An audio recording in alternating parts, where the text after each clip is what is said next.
cuss words or. Yeah, that's right. It's a wild time here. Let me just quickly, because I did introduce everyone. So this is Jill Becker. Hi. She's my sister-in-law. And she's extremely involved in the church. So. Oh, yes.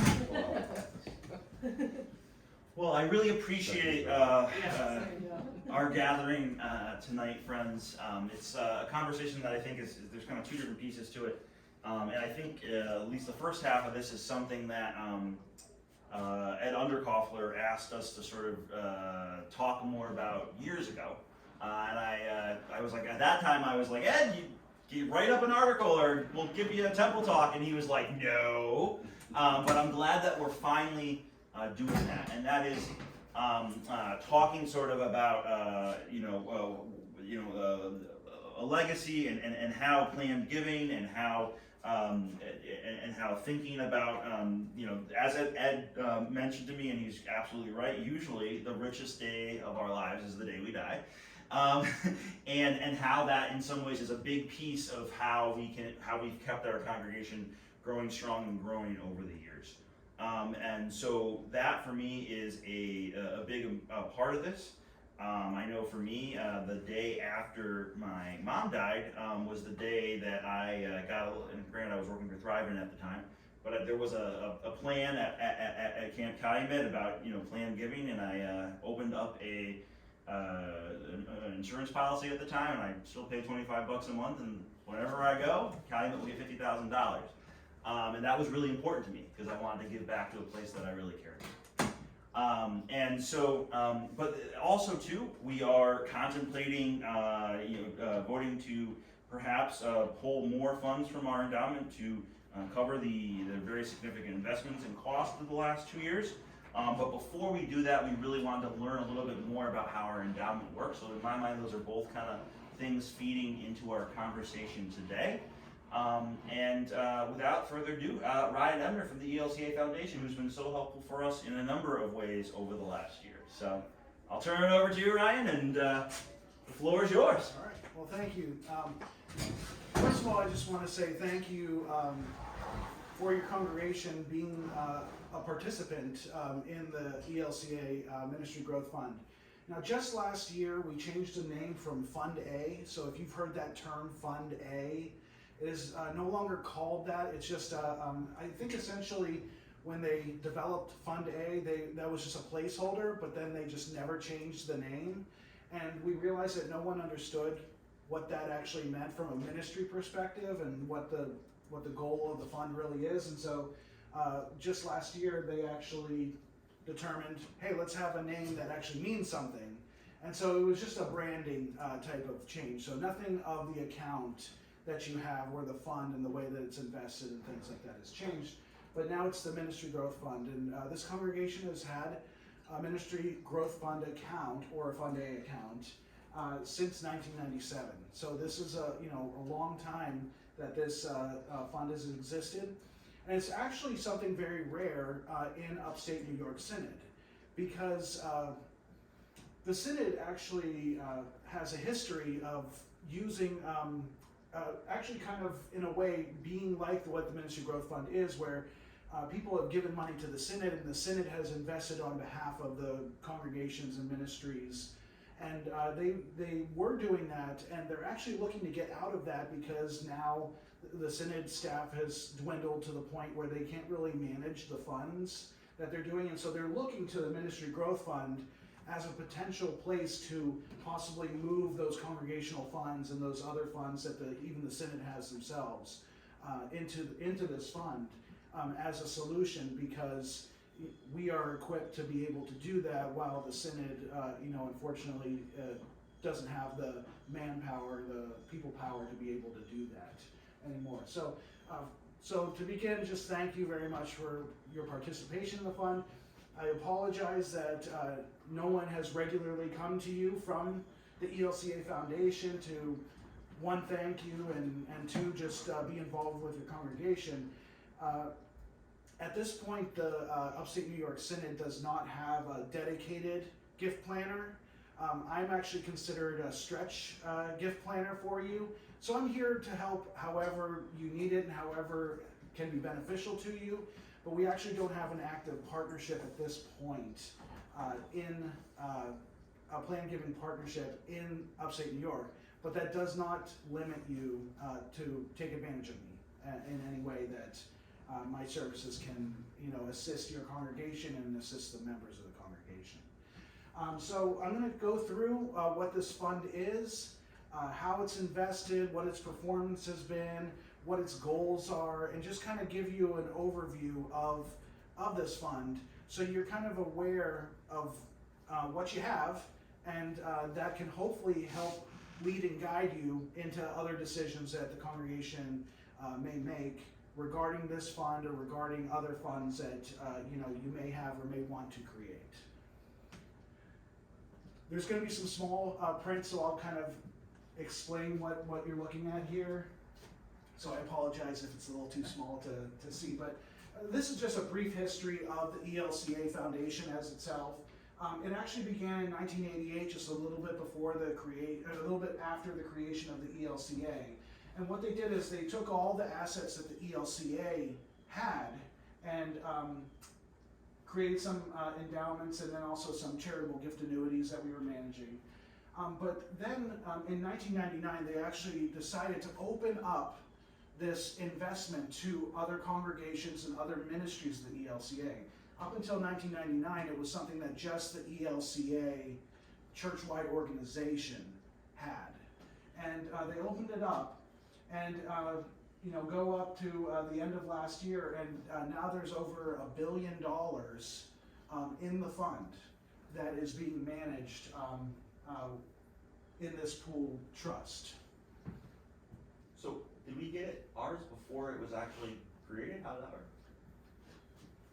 No, 1997 we got ours. Yeah, I started in guess you 99. were one of the pioneers, I guess. Wow. Well It done. wasn't, I guess I would say is if congregations came to the ELCA Foundation prior and said we want to do this, they would welcome them, but it wasn't something that we were openly trying to, have other congregations do. So, Cheers, you pioneer. yeah, you pioneered. Now, assets under management, when I started in 2016 in my role, we were just at 600 million. And yes, the market has been very good to us up until this point. But it has grown steadily in new accounts, new participants, but then also, an increase in funds just from good performance to where it's over $1 billion at the end of last year. I believe it's just a little under $1 billion now just because of the performance that things have happened. But the really cool thing to notice here is in these two things. The orange represents the assets that are owned by the ELCA church-wide organization and the ELCA Foundation. So these are things like the Fund for Leaders, Endowment Fund, any endowment funds where people actually create a named endowment fund with the ELCA Foundation, the World Hunger Endowment Fund. All those things are the church-wide organization owned assets. But the purple is the investor accounts or the participants in the fund outside of the church-wide organization. That includes congregations, synods, and then also any ministry organization that is under the ELCA umbrella. So it is open to all of those participants. And there are currently over 1,100 congregations that have accounts at this point. Over 1,200 total investors. So you can see the congregations here make up the bulk of the investor participants. And then they also do have a large portion of the amount of assets that are in there. Synods make up a small portion because there's only 65 of them, and I believe about 55 of them have accounts. And hopefully it'll be 56 when Upstate New York Synod does, finally move over those assets over. But they also have a large amount, and that's just because when congregations close and congregations, they manage a lot of funds from, the leftovers of congregations after they've closed and stuff, and they have their own endowment funds with that. And then the other are those things like the universities, campus ministries, the camps, the social ministries that are ELCA related.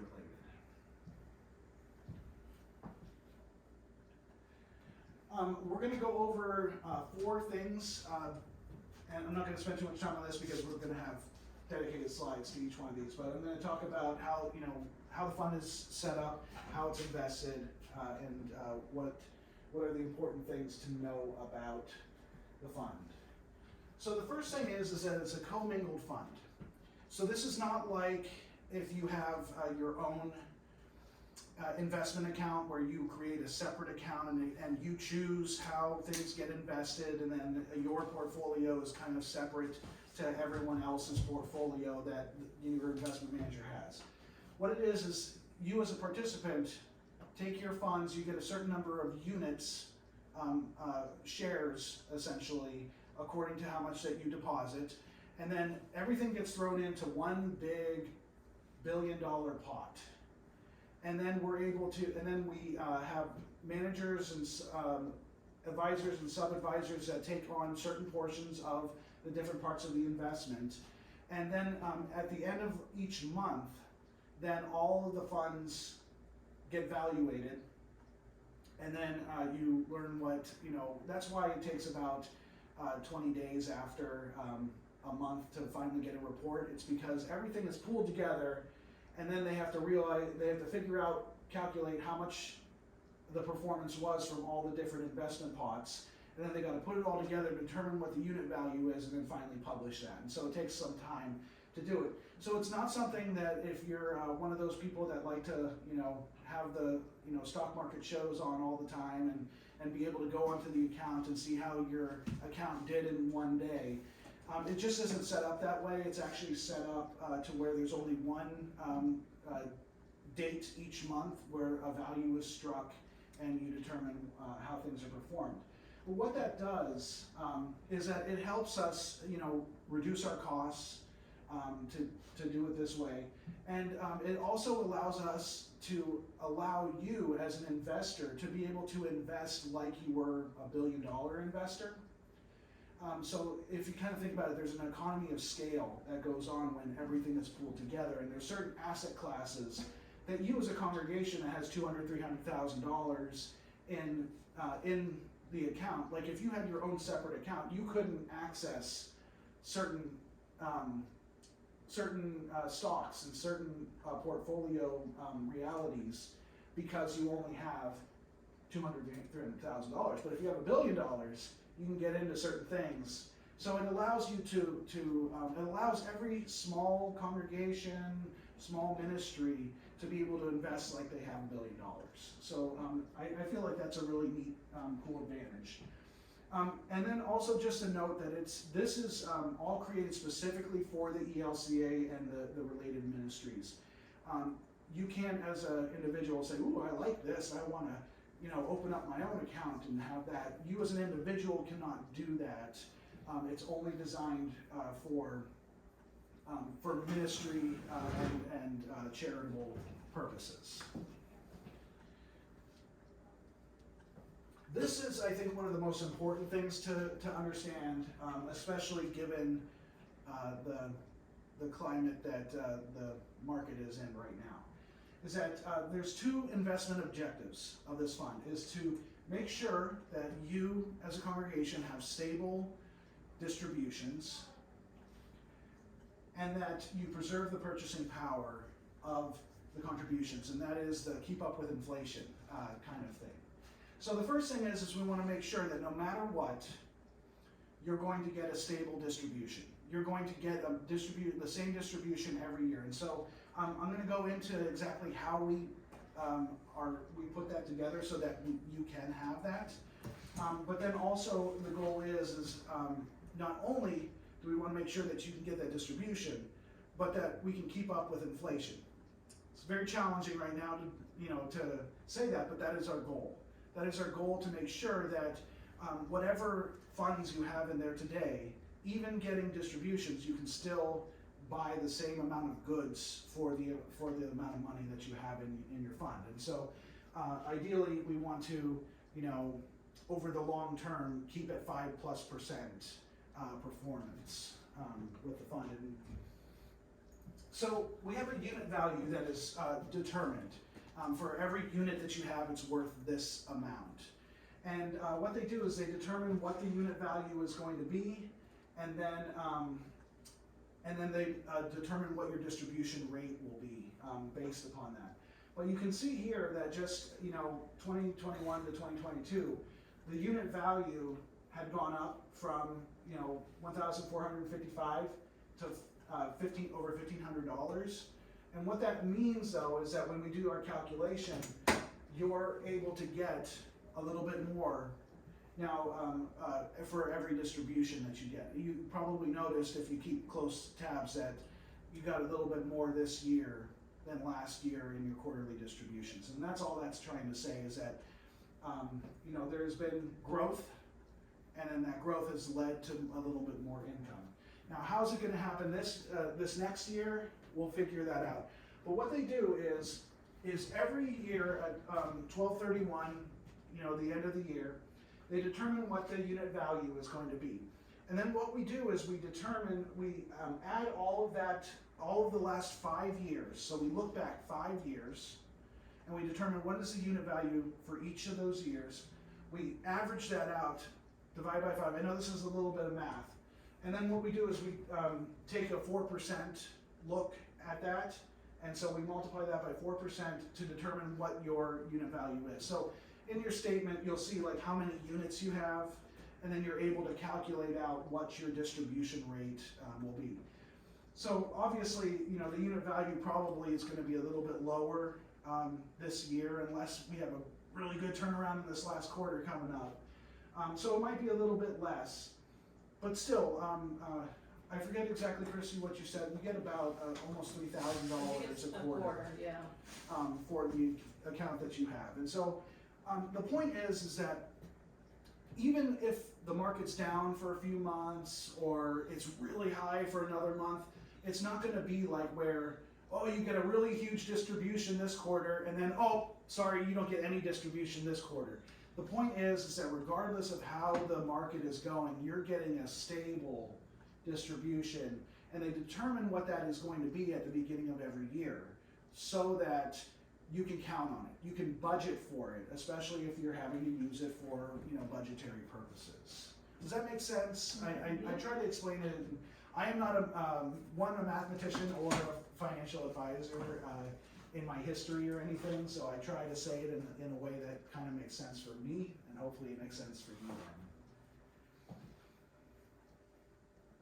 Another really important thing and unique to this fund is that we have social purpose investing.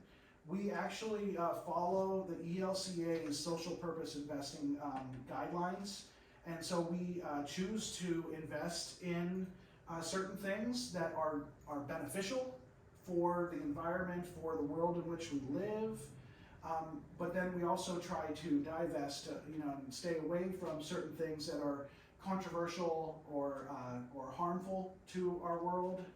And I kind of like to say it as we don't sell our soul for the sake of a buck in this. And so when it comes to social purpose investing, if you're in a private fund, oftentimes you have to advocate yourself and say, hey, I want to make sure that we're in some social investments here. I want to make sure that we stay away from these things.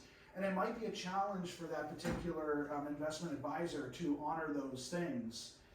But it is one thing that is built in on your behalf. It's something that is considered very important, and it's something that you don't necessarily have to advocate yourself for, because we have our own advocates that advocate for that on your behalf.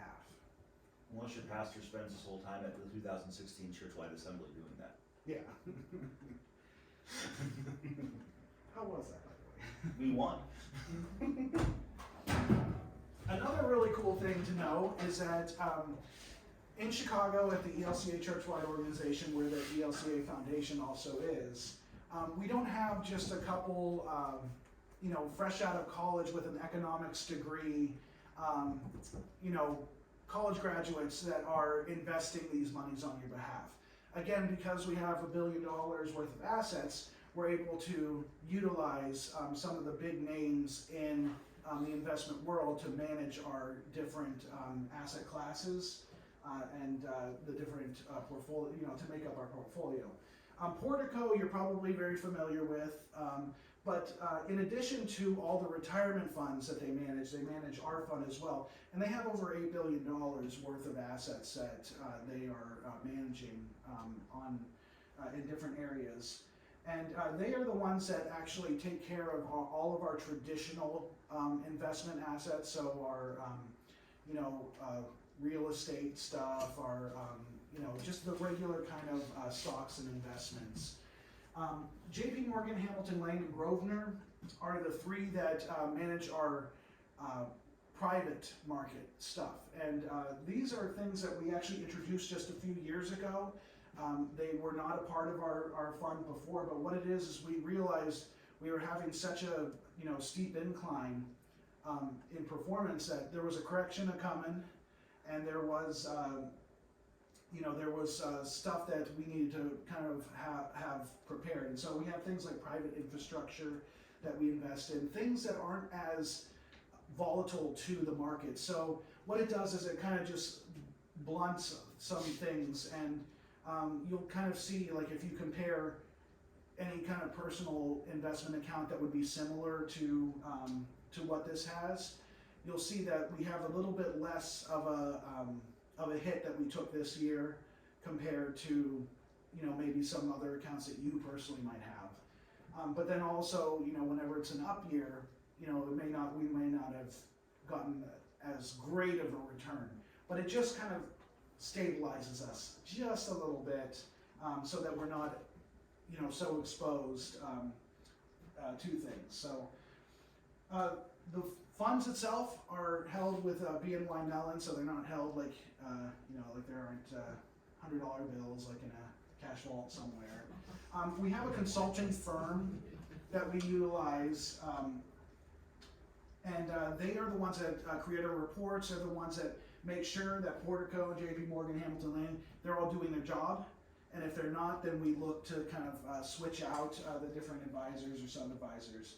And then also, one of the interesting things that happened over the last couple of years, in 2018, the ELCA Foundation was at one time a ministry, it was a program of the ELCA church-wide organization under the mission advancement section of the ELCA, and they actually, we got approval to become a separately incorporated ministry of the ELCA, just like Mission Investment Fund is, just like the Federal Credit Union is, the ELCA's Federal Credit Union, just like any other ministry. And what that does is that makes it to where the church-wide assembly doesn't have to get involved in certain things as much. The church council, the church-wide council doesn't have to be involved necessarily. And so we can have our own specialized board of trustees that makes all the decisions. And then within that board of trustees, we also have an investment committee that really looks into how these investments are set up and make sure that everything is going the best way that it can.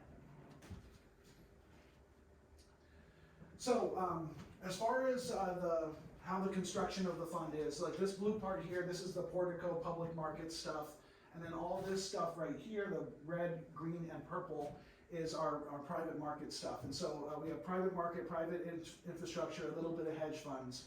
And then we also, the blue part here is investment cash.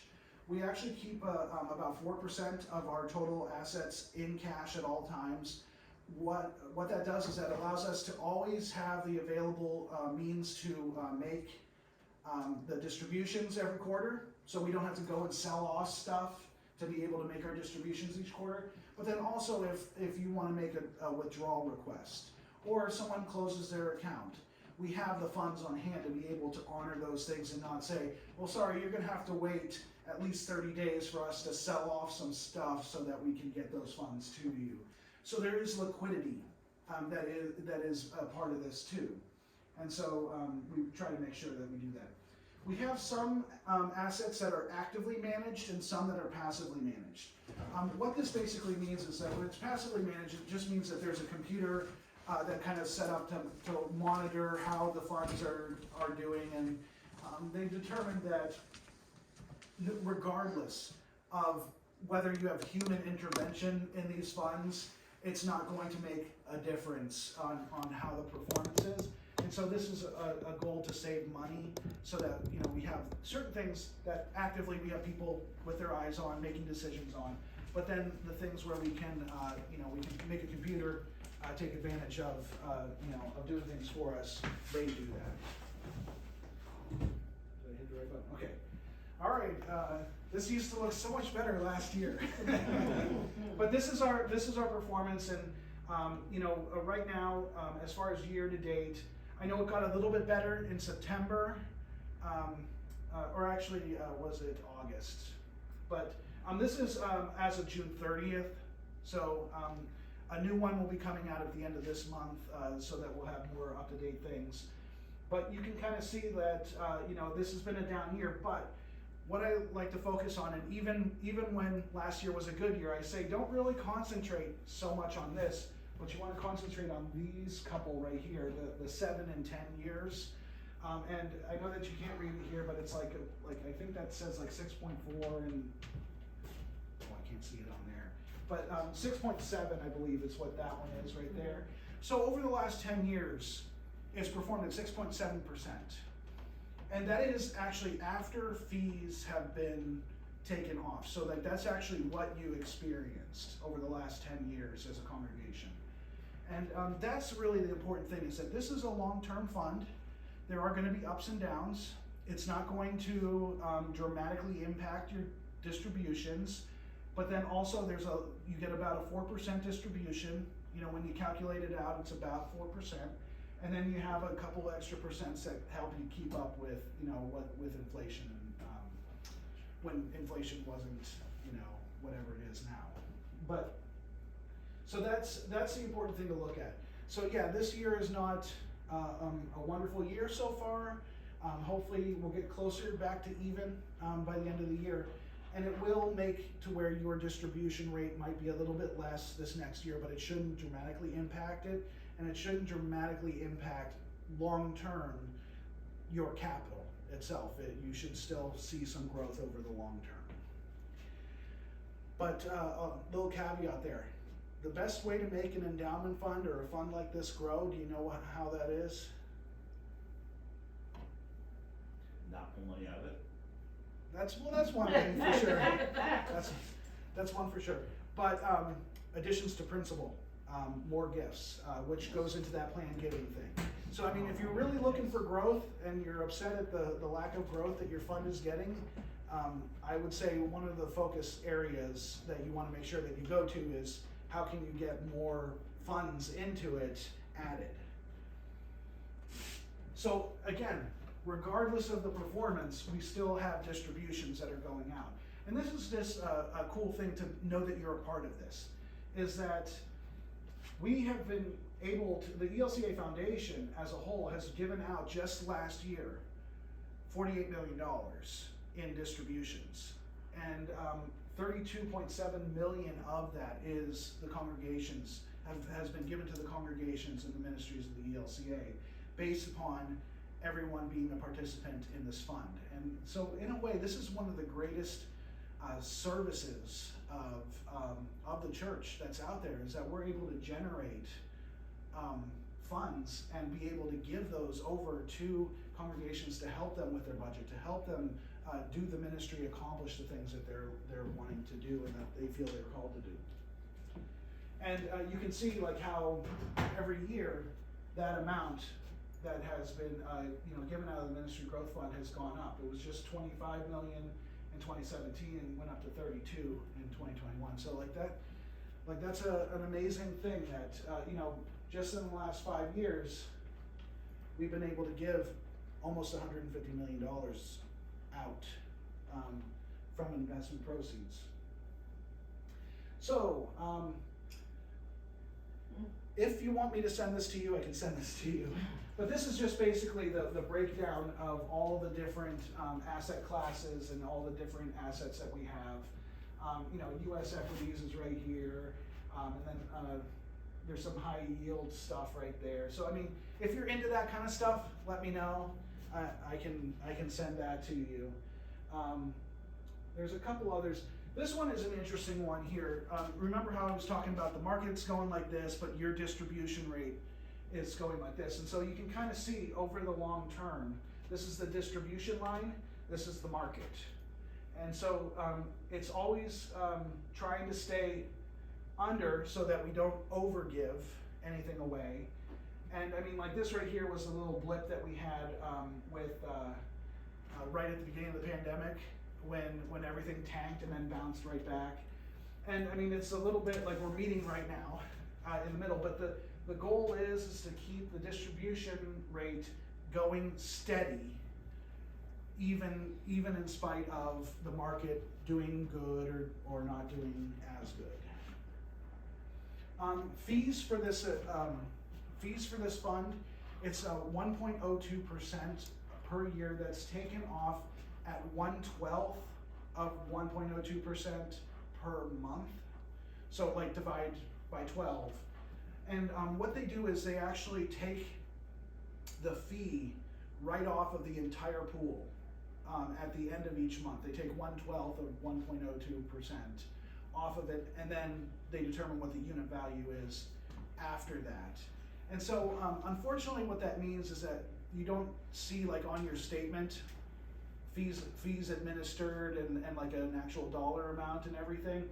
But the cool thing is that when we report things, we're reporting things where we are doing net of fees. Everything that you see will be net of fees. It'll be what you actually are experiencing. Yeah, that's about it. Now I do have a disclosure statement that has like 40 pages that I did not bring because I don't want to use all my resources, but I can email that to you just so that you have an updated disclosure statement, share it amongst whoever wants to read it. It's great bedtime reading and everything, just read it on your phone. But what I did also come with is just some, this is just our general information brochure, and I'll leave a few to hand out to whoever didn't make it here. But this just kind of tells you a little bit more about the fund and gives you some kind of details on that. And then I didn't have, these are all that I have left right now. But this is our just annual report, and it kind of goes into a little bit of like a ministry that uses it, but it just kind of goes into a lot of the things that I just talked about.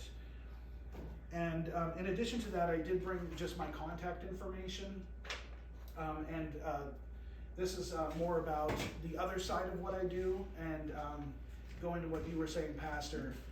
My main job is actually to work with congregations and work with members in congregations to sit down and have intentional legacy conversations about, what does your legacy look like?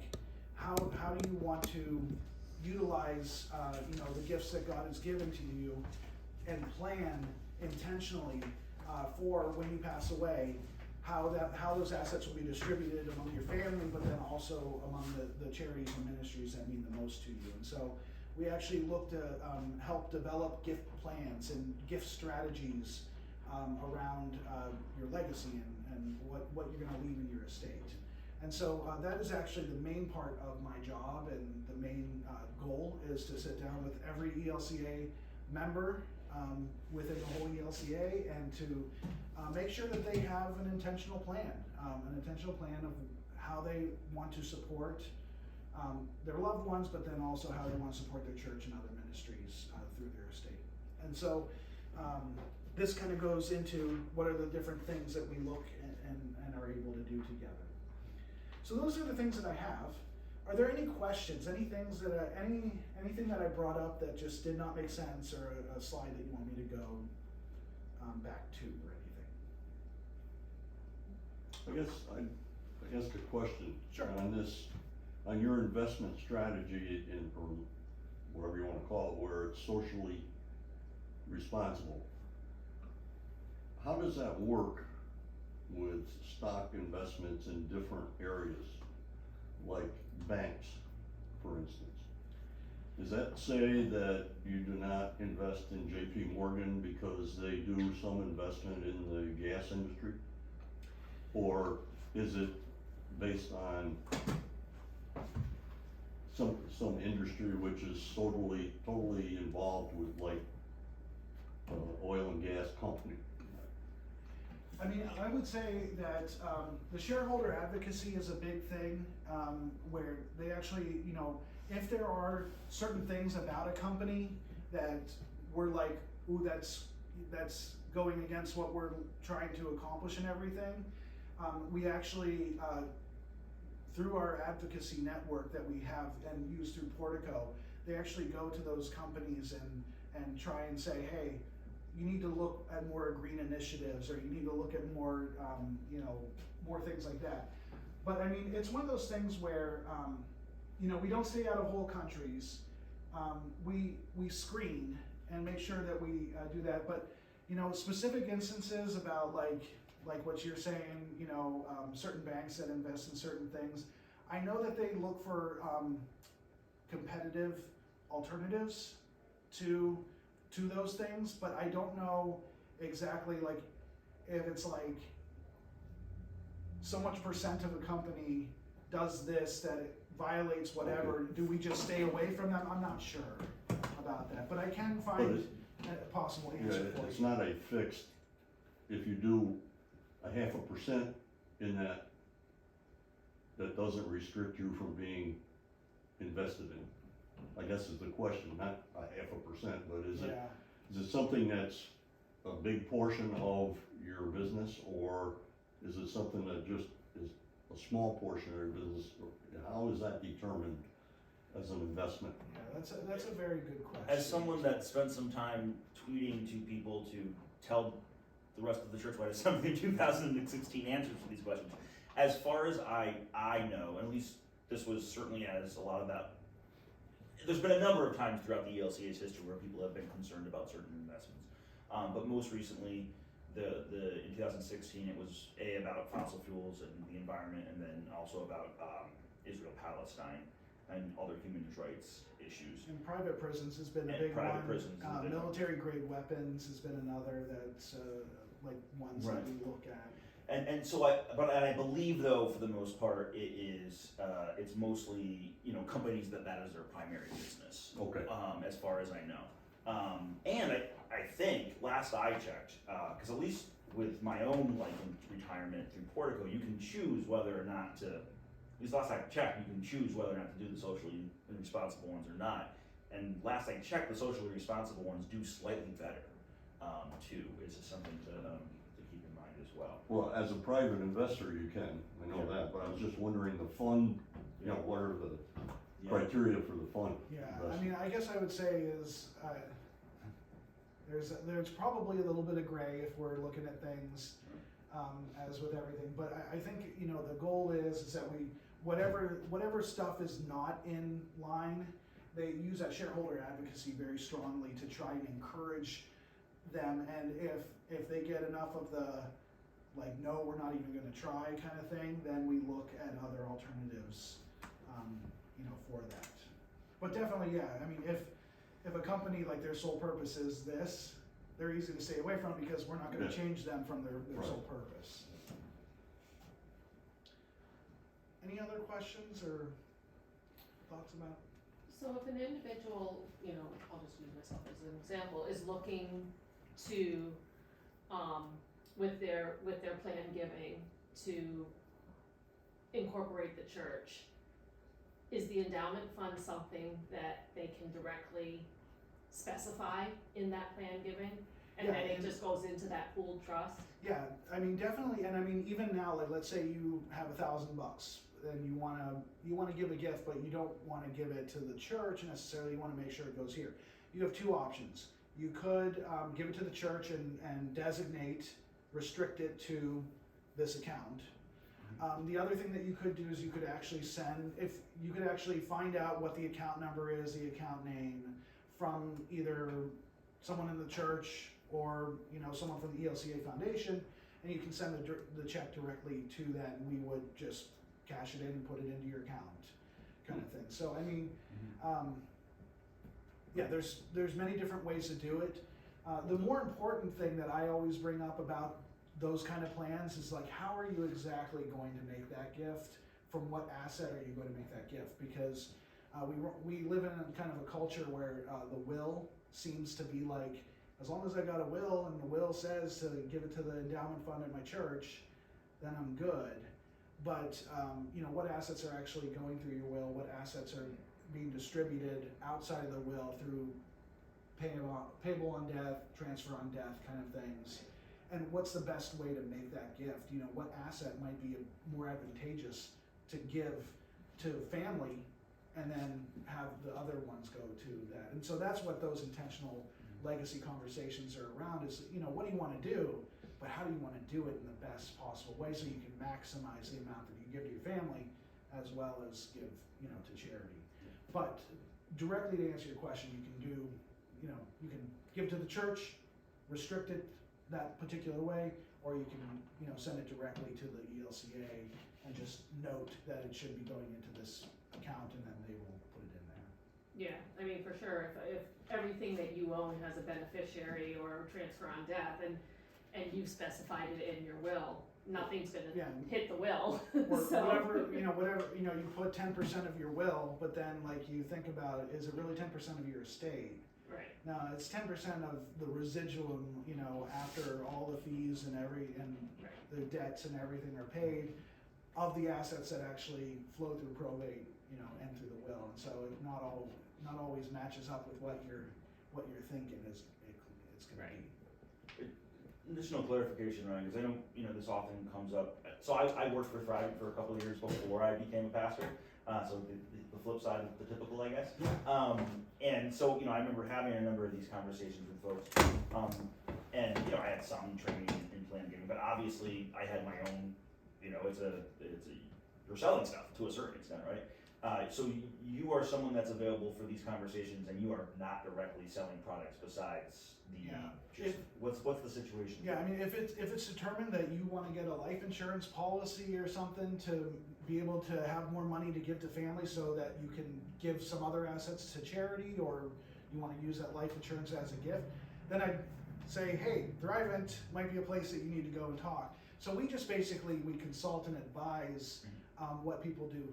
The only way that we get into any realm where people think that it might be like a sales thing is like if someone was looking to do like a charitable gift annuity or a charitable trust. I mean, they're not, I mean, there are things that you have to make gifts up front to be able to, to enact today. But in no way are we selling them. We're just offering them as a means to be able to, make a charitable gift. So, there's no fee to the congregation, there's no fee to any individual just to meet and to put together a gift plan.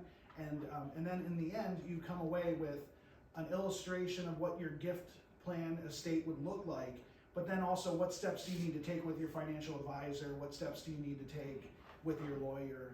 So we don't write the wills or do anything like that and charge for those, those things do cost money to do, but you'll know what to do and you'll be prepared and hopefully save time and money, but it won't be us that are exactly doing those things for you. Does that make sense? Absolutely. Yeah, and how we're paid is a part of that management fee that is taken.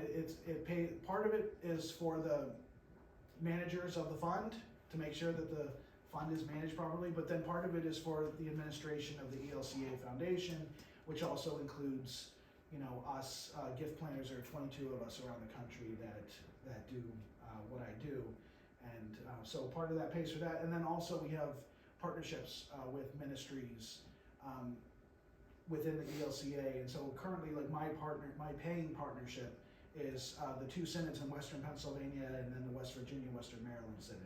And upstate New York is just my, like I said, just kind of like as needed on call kind of thing.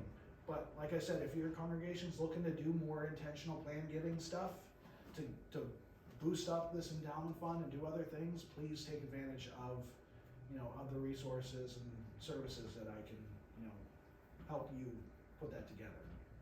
Yeah, I mean, I think, that to that point, what we were saying in the beginning is that the distributions that we get on a quarterly basis at this point right now, and for the history of it, as far as I know, support our operating budget.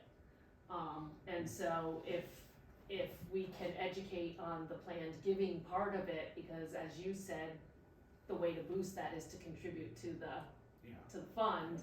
It all kind of works hand in hand.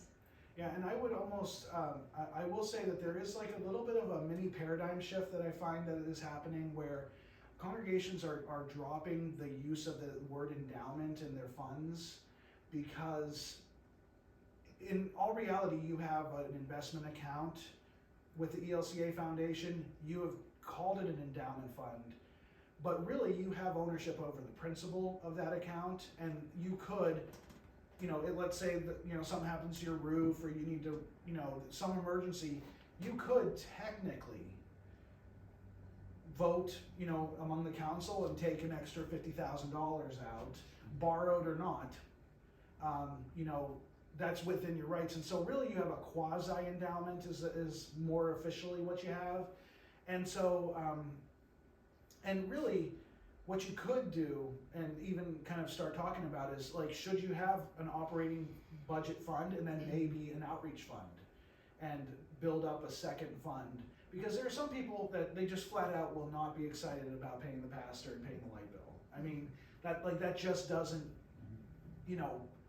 but man, the stuff that you do for the community, the hunger things that you do, the extra money that you send to the, to the different ministries and organizations, that jives with them. That's something that they feel they're called to. And so all of a sudden they have a choice now. When I give my gift, I could give to the operating fund because I know the church needs it and the church can use it, and it'll keep the church running. But then also I could also give to something that I know is going to go towards purely ministry things, outreach or something. So just throwing that out there is like, you could have two accounts, no problem. You could have many accounts for different things and stuff. So I think, we came upon this conversation, in part because we're debating whether we want to be pulling more, and we're having more conversation about that, especially in the congregation October 3rd, I think is the date. But just because of our investments or what we've done over the last couple of years. But I think, I remember, just talking about this with Rachel not too long ago, being, we're just about done with our thank you notes for our wedding, so now it's like time to do all the rest of the post-wedding planning stuff, going to the lawyers and doing that stuff, right? So we're about to start that.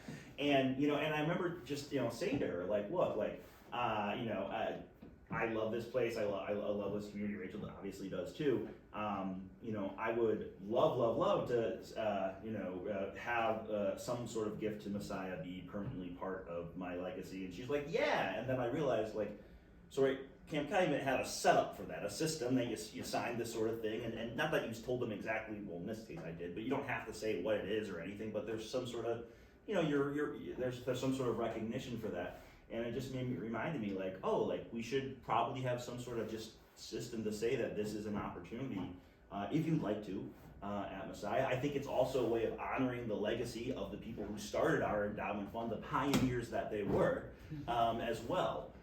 So that's something. Another thing I know we've talked a little bit about budget and finance is, and it's a similar, I think, thing in individual families. Sometimes the thing that causes the biggest arguments in congregations is not when there's not enough money, and that causes arguments too, but when you get a big gift, and what do you do with it?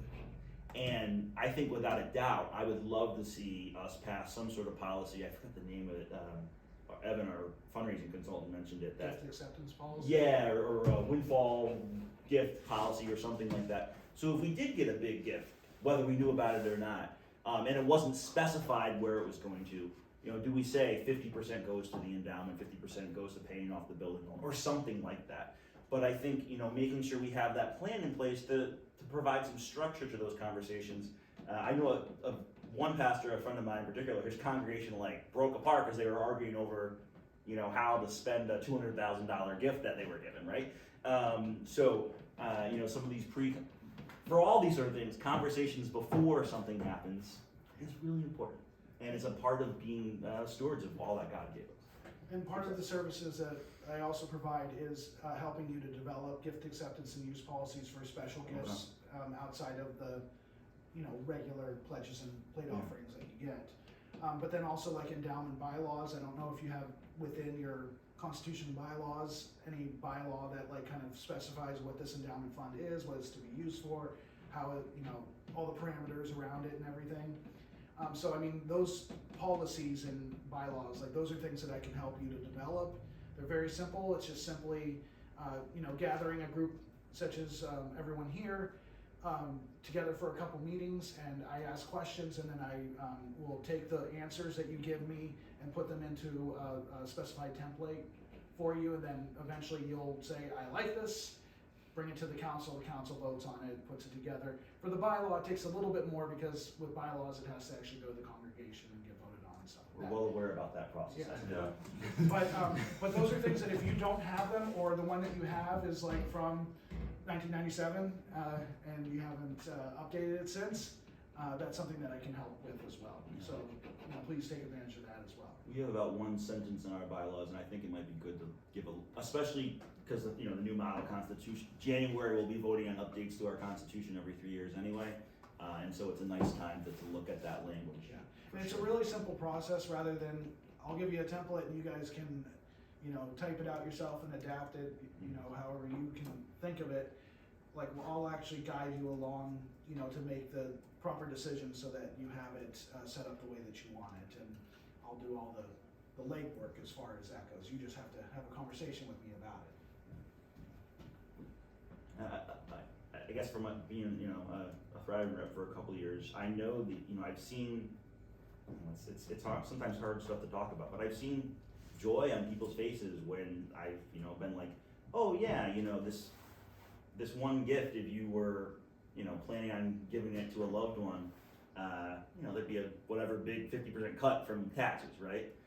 What about if that was a gift instead, and you took out this life insurance policy or something like that? Not that that always works, but it's there's all sorts of different strategies if you jump into it that really allows us all to do more with, once again, all that God has given us. And so it's important conversations to have, wherever that leads us. Yeah, I definitely, to be able to meet with everyone and have that discussion, it usually starts with council members, leaders of the church, and meet with a few of them. And then we can give a legacy workshop kind of like this, but we just talk specifically about legacy planning and how you would do that. And then have a few people that I've already met with and help put together gift plans to stand up, because, I'm an outsider. I know it, I don't belong here kind of thing. But when there's someone that has already sat down with me and they're like, oh, this really helped me to see this, and now I'm doing something that I never thought that I would do, it's a really awesome way to go about it and stuff. So, looking for a few people that would be the ambassador advocate type people to go through it first, and then look at opportunities to have a legacy workshop of sorts and invite others into that is a great way to kind of go about doing that. All right. And last, like the one thing that you said just a little bit ago that it reminded me is that why do people not give to their church through their legacy? One, they weren't asked. Two, they don't know what the church is going to do with it. And three, they don't like what the church is going to do with it. And so, how do we fix all those things? Well, we need to ask people. We need to invite them into intentional legacy conversations. We need to make sure that we have a plan. And make sure that within that plan there are enough options that satisfy what people are wanting to accomplish. And so, those are kind of the three goals that I would say that you want to have when you're wanting to promote planned giving in your congregation. And so, like I said, as we're contemplating perhaps pulling more from this, this one time, honoring the legacy of the folks who started this fund is number one, not pulling from it unless absolutely necessary, more than basic, but also doing the things we can to grow it, right? I think it's both and. And so, yeah, Ryan, I'm super thankful for you leading us, you know, Yeah. dipping our toes in this conversation. Appreciate it. I'm gonna hand off these things to you guys and make sure that you have the resources, and I'll leave some for other people. And Pastor, if you're